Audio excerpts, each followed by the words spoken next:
Что делать, когда во время работы над кодом появляется желание что-то записать, будь то заметка или напоминание о рефакторинге?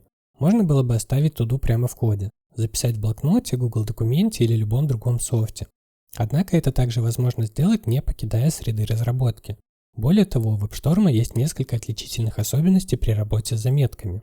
Всем привет! Я Алекс Лампер, и сегодня речь пойдет о Scratch-файлах. Функционал Scratch-файлов очень похож на то, что предлагает стандартное приложение блокнота в операционной системе.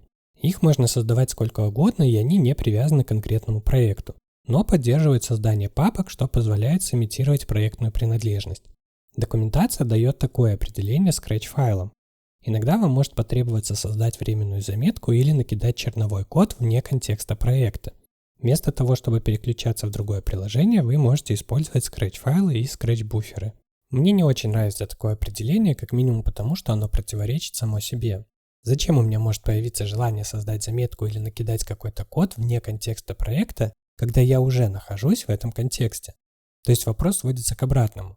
Когда я буду находиться в том контексте, который предполагает Scratch-файл, то зачем мне лишний раз напрягаться, чтобы вспомнить, куда я записал информацию, и тем более открывать WebStorm, чтобы ее достать? Звучит нелогично и очень избыточно. Поэтому я бы изменил характеристику Scratch-файлов с временных на рабочие. То есть то, что обычно хочется иметь под рукой во время работы. Например, я хочу переносить между проектами одни и те же файлы настроек Prettier, editor config или правила ESLint. Я хочу иметь под рукой предустановку TS-конфига для сборки под проект или внешний модуль. Я хочу иметь под рукой набор готовых регулярных выражений, чтобы не гуглить их каждый раз. И в том числе я хочу иметь песочницу для быстрой проверки теории и создания заметок в рамках текущего проекта. Все это и даже больше как раз укладывается в философию Scratch-файлов. Сами по себе Scratch делятся на два вида – файлы и буферы. Первые поддерживают подсветку синтаксиса, автокомплит и возможность исполнения, а вторые – просто текстовые файлы без особенностей. Создать Scratch-файл можно с помощью сочетания клавиш или через окно Search Anywhere, вызываемое двойным нажатием Shift. Далее напечатать Scratch-файл или Scratch-буфер и нажать Enter. Еще один вариант позволяет создать Scratch-файл из выделенного фрагмента кода, выбрав соответствующий пункт в контекстном меню. При этом расширение созданного Scratch будет соответствовать расширению исходного файла. В структуре проекта, как и в окне Recent Files, Scratch-файлы будут помечены иконкой с часами, намекая на их временную природу и для упрощения визуальной идентификации. В StageGit такие файлы не помещаются. При создании Scratch-файла можно выбрать один из предустановленных шаблонов, который определяет дополнительные возможности. Самый простой – это текстовый файл, по функционалу это тот же буфер.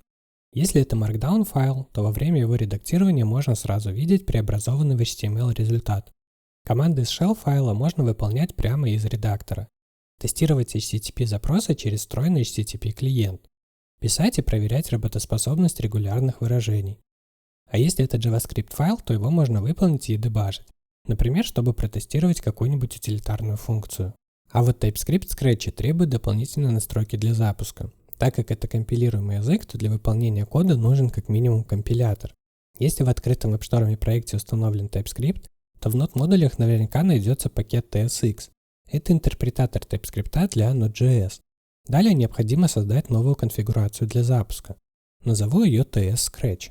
В качестве интерпретатора укажу путь до TSX, а в качестве JavaScript файла укажу макрос файл relative-path, который при запуске конфигурации подставит путь до исполняемого файла.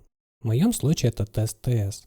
Возможные варианты макросов можно подсмотреть, нажав плюс в поле Node Parameters.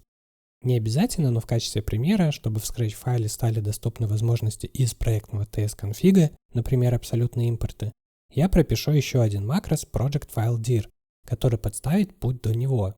Теперь я могу запускать Scratch-файлы с расширением TS со знанием о проектной структуре. Второй нюанс заключается в неполноценной подсветке кода. Чтобы она работала, WebStorm ищет ближайший к TypeScript файлу TS-config, пока не доберется до корневой папки проекта. Но из-за того, что Scratch-файлы хранятся за пределами проекта, то он попросту не сможет его найти.